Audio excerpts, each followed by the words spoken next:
Government చెప్పదు కానీ దేవుడు చెప్పాడు. కానీ విశ్వాసంతో కాలు పెట్టు, అది నువ్వు తీసుకో యేసునామంలో. హల్లెలూయా.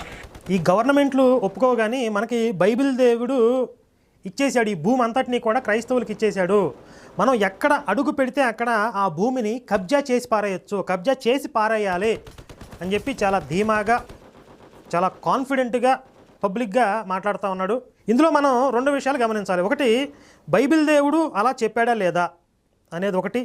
ఒకవేళ చెప్పి ఉంటే కనుక అది అసలు చెల్లుతుందా, అలా చెప్పవచ్చా, దాన్ని మనం ఆచరణలోకి తీసుకోవచ్చా అనేది రెండో పాయింట్. బైబిల్ దేవుడు చెప్పాడు, మీరు వెళ్ళి ఆ దేశాలని, ఆ భూమిని ఆక్రమించుకోండి, వాటంతటినీ కూడా మీకు నేను అప్పగించేస్తాను, ఆ జనాలని వెళ్ళగొట్టేసి ఆ దేశంలో ఉన్న వాళ్ళని పారదోలేసి ఆ దేశాన్ని మీకు అప్పగిస్తానని చెప్పాడు.